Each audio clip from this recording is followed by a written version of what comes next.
Heureusement qu'avec nous. Europe 1, le journal des médias. Bon, puis alors, il s'en est passé des choses ce week-end, à commencer par mon pronostic quand même. Pronostic gagnant pour la finale de The Voice. C'est assez rare pour être souligné quand même.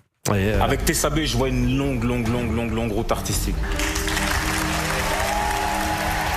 Tessabé est la finaliste de Taiki. Tessabé, vous avez reconnu la voix de Taïk et de Nikos. Tessabé est en finale, la chanteuse qui est un coup de cœur de Culture Média. Elle est venue nous voir combien de fois? 2 reprises ici, dans ce studio. 2 fois en live. Dont une fois en novembre dernier, avant qu'elle ne participe à The Voice. Depuis, Tessabé cartonne. Et samedi soir, donc, son coach Taïk l'a choisi après cette prestation. Si dans un autre pays, ça veut dire embrasse-moi.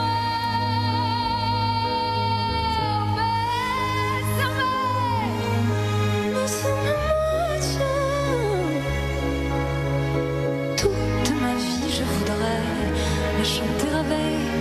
Des jolies variations de Tessabé. Thomas, vous avez un pronostic pour la finale? Tessabé, qu'est-ce que vous croyez? Bien sûr, ça continue. Tessabé gagnante et Tessabé sera là dans De toute Culture façon, Média pour le gagnant de fêter The ça. Voice sera là. Évidemment. Vaudrait mieux que ce soit Tessabé pour vous. Ça mais m'arrangerait beaucoup. Voilà, bon, on va croiser les doigts. Bon, et alors sur TF1 toujours, gros retournement de situation pour l'émission Téléfoot. Je rappelle qu'il y a quelques mois, on apprenait que Téléfoot allait disparaître des grilles de TF1 à la rentrée. Mais selon le journal de L'Équipe, le groupe aurait changé d'avis et souhaiterait poursuivre finalement la diffusion du magazine qui est évidemment mythique. Ça a été lancé le 16 septembre 1977, quasiment il y a 50 ans.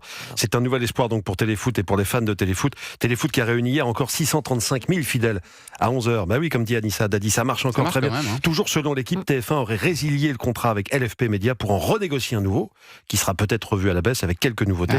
Il n'y a plus qu'à signer, on va suivre ça, mais a priori ça pourrait donc continuer sur la même case, évidemment. Vous suivez encore Téléfoot, vous regardez Téléfoot? J'aime bien le encore. J'ai jamais suivi le foot. Jamais. Non, Antoine jamais. non plus, non? Moi, je suis plus automoto. D'ailleurs, la question c'est juste avant. Juste avant, Oui, ouais. mais j'ai cru comprendre aussi qu'automoto, je ne sais pas si ça continue ou pas. Mais voilà. Maintenant, ça va être vélo. Ouais. Non, mais Ça, trottinette, très bien. Et alors ce week-end toujours, le chanteur Chico des... Non, mais j'en parlerai pas de ça. Je pense qu'on va passer à l'info suivante tout de suite. des Gypsy King a poussé un coup de gueule contre un documentaire diffusé sur Arte.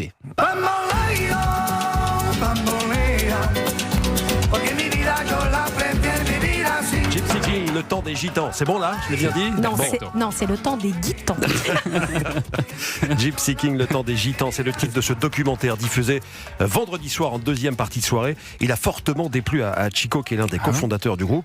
Et dans un communiqué publié sur ses réseaux sociaux, le chanteur affirme que ni lui, ni les autres fondateurs des Gypsy King n'ont été sollicités par la production. Alors en fait, selon lui, son rôle dans l'histoire du groupe a été minimisé dans ce documentaire, voire effacé. Il revendique également être l'inventeur du nom des Gypsy King. Et dans le doc, l'idée est attribuée à la productrice Jacqueline Tarta. Ça aussi, ça ne lui plaît pas à Chico. Autre reproche, des photos et des enregistrements inédits auraient été utilisés sans son autorisation. Il conclut qu'un média français bénéficiant d'une grande crédibilité comme Arte coproduise et diffuse un tel contenu est incompréhensible.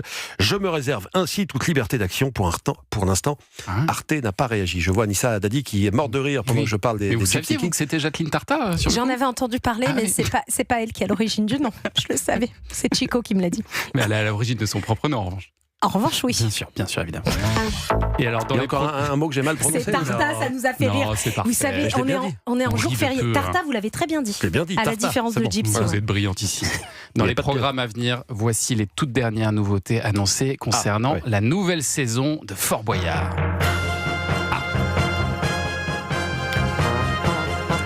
Vous savez qu'il y a des changements cette année, notamment un changement de taille, un changement de présentateur. Mais que les fans du programme se rassurent, parce que la mécanique et les repères de l'émission vont être conservés. Passe-Partout, Passe-Muraille, le Père Fouras ont re-signé. Quand même. Ils seront là. Mais l'arrivée d'un nouvel animateur s'accompagne aussi de son lot de nouveautés.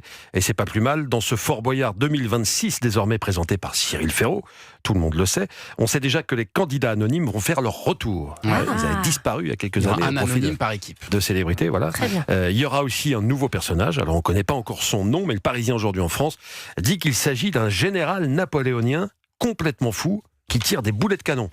Sur qui tire-t-il des boulets de canon, ça, Sur on les verra. candidats, peut-être. On verra, ouais. Nos confrères annoncent aussi des nouvelles épreuves, des épreuves dites spéciales pour permettre aux participants de gagner plus d'argent. De manière générale, la compétition sera plus dure que les saisons précédentes avec C'est déjà bien dur. plus de passages en prison. Thomas, Ah. vous l'avez déjà fait, Ah ouais. Oui, Fort Boyard. 2 fois. Bah oui. J'ai trouvé ça très dur. On a même eu des scénarios catastrophes, confie un membre de la production, à voir si toutes ces nouveautés feront rebondir les audiences de Fort Boyard. Ces dernières années, elles sont aux alentours des 2 millions en général. Vous y êtes allé, Elsa Fayer, déjà 7 fois. 7 fois. Ah ouais. Non, quel mais courage. je l'ai poussé. Ah, Non, ils aiment bien. Ils aiment bien Vous avez eu me des rendre trucs, chèvre. Ah ouais. Oui. Et des puis, trucs très durs.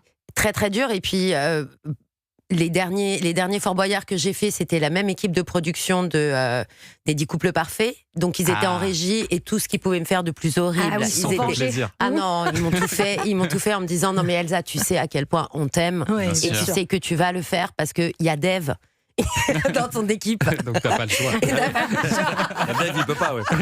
David pourra pas. Merci Julia pour ce journal des médias.